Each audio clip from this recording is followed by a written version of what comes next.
3,20,00,000 টাকা বোনাস পাচ্ছেন নাজমুল মুশফিকরা।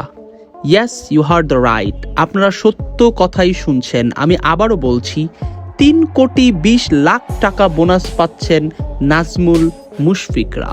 2 টেস্টের সিরিজে বাংলাদেশের সামনে দাঁড়াতেই পারেনি পাকিস্তান দল।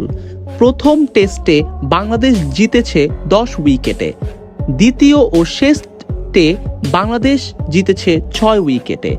রাওয়ালপিন্ডিতে অবিস্মরণীয় সিরিজ জিতে বিসিবির কাছ থেকে মোটা অঙ্কের বোনাস পাচ্ছেন ক্রিকেটাররা। আগামীকাল বিকেলে প্যান প্যাসিফিক সোনারগাঁও হোটেলে প্রধান অতিথি হিসেবে উপস্থিত থেকে বাংলাদেশ দলের ক্রিকেটারদের হাতে তুলে দিবেন ক্রীড়া উপদেষ্টা আসিফ মাহমুদ সজীব ভুঁইয়া।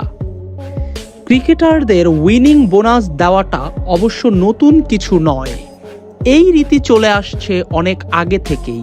টেস্ট, ওয়ানডে ও টি-20-তে র্যাঙ্কিং অনুযায়ী এক এক দলকে হারালে এক এক অঙ্কের অর্থ বোনাস পান খেলোয়াড়রা।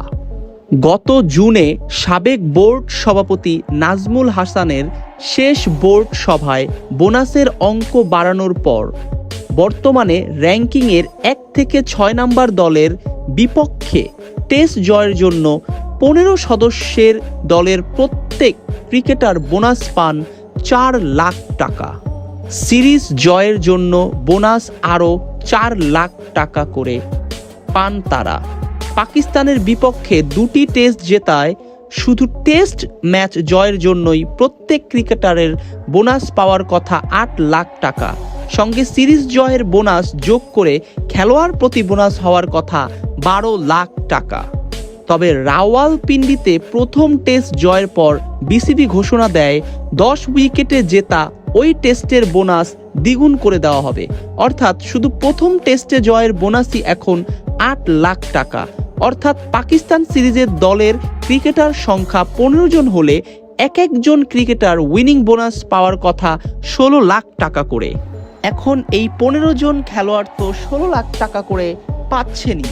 এখন দেখা যাক তারা পরবর্তী ম্যাচগুলো ভালো খেলে কিনা। অলরেডি বাংলাদেশ চলে গিয়েছে আজকে ভারতে, দেখা যাক ভারতের সাথে বাংলাদেশ টেস্ট ম্যাচটা কি হয়, এবং সেই ম্যাচেও যদি তারা ভালো খেলে তাহলে তারা কিন্তু এমনই বোনাস পাবেন বলে জানা গিয়েছে। এখন দেখা যাক কি হয়। দর্শক, আপনাদের মতামত কি সেটি অবশ্যই আমাদেরকে কমেন্টস করে জানাবেন।